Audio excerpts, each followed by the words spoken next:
Hello friend, कैसे हैं आप। और आज हम बात करने वाले हैं डिकोडिंग एनसीईआरटी सीरीज़ का पार्ट 2, जिसमें हम एनिमल किंगडम के कुछ एनसीईआरटी के इम्पॉर्टेंट एग्जांपल्स की बात करेंगे।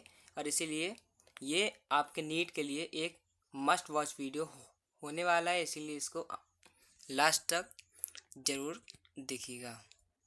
चलिए शुरू करते हैं। तो हमारा पहला है ऑर्गेनिज्म शोइंग मेटाजेनेसिस। ये हमारे एनसीईआरटी का एक बहुत इम्पॉर्टेंट एग्जाम्पल है। Cnidarians exhibit two main body forms called polyp and medusa। तो दोस्तों, जो निडेरियंस होते हैं सीलेंटेटा फाइलम के जो मेंबर होते हैं, उनमें दो मेन बॉडी फॉर्म पाए जाते हैं जिनको हम पॉलिप और मेडुसा कहते हैं। तो पॉलिप दोस्तों एक तो ससाइल फॉर्म होता है और ये कहीं भी स्विम नहीं करता, एक ही जगह पे रहता है, जैसे कि आप यहाँ पर हाइड्रा को देख सकते हैं।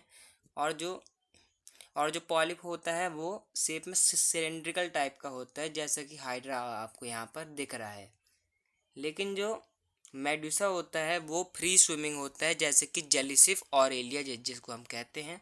तो जो निडेरियंस हो जिनमें ये दोनों फॉर्म पाए जाते हैं, वो अल्टरनेशन ऑफ जनरेशन करते हैं, जिसको हम मेटाजेनेसिस कहते हैं।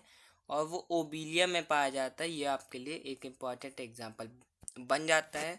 तो इसीलिए इन एनसीईआरटी के लाइन्स को आपको याद करना है, हमने इनको डिकोड कर दिया है। आगे है ब्राइट एनिमल्स, यानी कि बायोल्यूमिनेसेंस। तो बायोल्यूमिनेसेंस क्या है? यह property of organism to emit light. Light को एमिट करने की जो एक ऑर्गेनिज्म, एक प्राणी की जो प्रॉपर्टी होती है, उसे हम बायोल्यूमिनेसेंस कहते हैं। और ये टीनोफोरा फाइलम जो है वो एक मिनी फाइलम भी कहते हैं उसे। इसमें बायोल्यूमिनेसेंस पाया जाता है और इसका एग्जांपल है टीनोप्लाना और प्लूरोब्रैकिया। ये कभी भी आपसे पूछ सकते हैं। और एक और एडिशनल इन्फॉर्मेशन है, 8 एक्सटर्नल रोज ऑफ सिलिएटेड कॉम्प्लेट्स इनमें पाई जाती है। यहाँ पर आप देख भी सकते हैं टीनोप्लाना को। आगे बढ़ते हैं, एनिमल्स विथ रीजनरेशन। तो दोस्तों, हेलमिंथस के बारे में आपने पढ़ा होगा कि जो फ्लैटवर्म्स होते हैं वो दूसरे एनिमल्स के ऊपर एंडोपैरासाइट्स होते हैं, वो उन पर पैरासाइट्स की तरह काम करते हैं। बाइलेटरली सिमेट्रिकल होते हैं, ट्रिप्लोब्लास्टिक होते हैं और एसिलोमेट होते हैं। इनमें कोई भी सीलोम नहीं होता है। और इनमें ऑर्गन लेवल ऑफ ऑर्गेनाइजेशन की शुरुआत होती है। इससे पहले आप जो 3 फाइलम देखेंगे, पॉरीफेरा, टीनोफोरा और निडेरिया, इनमें क्या होता है? पॉरीफेरा में सेलुलर ऑर्गेनाइजेशन होता है, इसमें टिश्यू लेवल होता है, इसमें भी टिश्यू लेवल होता है। तो दोस्तों, इनमें रीजनरेशन की कैपेसिटी पाई जाती है कुछ मेंबर्स में। जैसे कि जो आपको प्लेनेरिया है, इसका नाम आपको याद रखना है, इसमें हाई रीजनरेशन कैपेसिटी होते हैं। एग्जाम्पल्स है इसके टीनिया और फैसियोला। टीनिया और फैसियोला यहाँ पर दिखाया भी गया है। टेप वॉर्म जो है वो बहुत ही कॉमन नेम है टीनिया का, ये आपको याद रखना है। और फैसियोला है लिवर फ्लूक। तो ये सारी जानकारी आपको याद रखना है। आगे बढ़ते हैं ऐसे ऑर्गेनिजम्स की तरफ जिनमें फाल्ट सीलम पाया जाता है। इनको हम राउंड वर्म्स भी कहते हैं और ये आते हैं एस हेलमेंथिस के अंदर।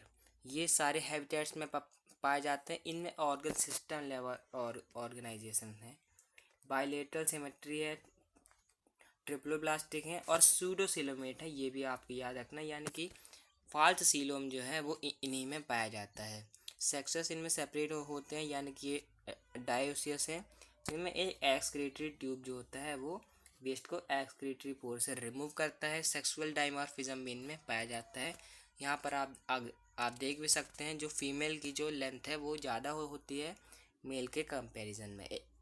एग्जांपल देखें तो ये इम्पॉर्टेंट हो जाता है। एस्कारिस जो है राउंड वर्म, वाउकेरेरिया फाइलेरियल वर्म जो कि हाथी पाव हमारे भारत में हो जाता है, वो इसी के कारण होता है। और है एनकाइलोस्टोमा और एक होता है लोआ लोआ।